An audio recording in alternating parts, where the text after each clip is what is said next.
Rocking star Yash, KGF star ఎవరైతే ఉన్నారో వాళ్ళ మదర్ పుష్పవతి గారి పైన కబ్జారోపణలు చాలా బలంగా వినిపిస్తున్నాయి కర్ణాటకలో. కొన్ని రోజులుగా అదే హాట్ టాపిక్గా మారింది కర్ణాటకలో.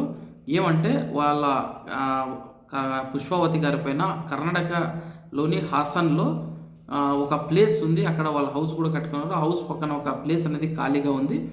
ఆ ప్లేస్ అనేది వేరే వాళ్ళ పేరు పైన ఉంది. ఆ ప్లేస్ తమదే అంటూ కూడా పుష్ప వాళ్ళు కంపౌండ్ను కట్టుకోవడం జరిగింది.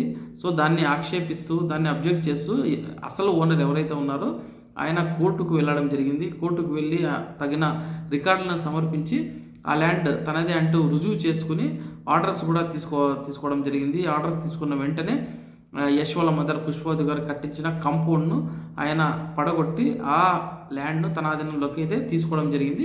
సో అప్పుడు యశ్ వాళ్ళ మదర్ అక్కడ లేరు, బెంగళూరులో ఉన్నారు. సో ఆ విషయం తెలుసుకుని ఆమె కూడా హుటాహుటిన హసన్కి వెళ్ళి నా పర్మిషన్ లేకుండా ఎవరు దీన్ని పగలగొట్టే అధికారం ఇచ్చారంటూ కూడా అసలు ఓనర్ ఎవరైతే ఉన్నారో అతనితో గొడవ పెట్టుకోవడం జరిగింది.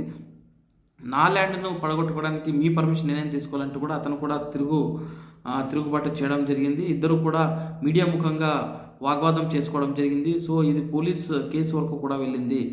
ఆయన అసలు ఓనర్ ఎవరైతే అని చెప్పుకుంటున్నారో ఆయన నేను కోర్టుకు వెళ్ళి నా దగ్గర ఉన్న అన్ని ఎవిడెన్స్ని చూపించి ఆ ల్యాండ్ నాదంటూ కూడా నేను ఆర్డర్ తీసుకోవడం జరిగింది. అయితే యశ్ వాళ్ళ మదర్ ఎక్కడ కూడా తన డాక్యుమెంట్స్ని తీసుకురాలేదు, అంతే కూడా కోర్టుకు కూడా హాజరవ్వలేదు.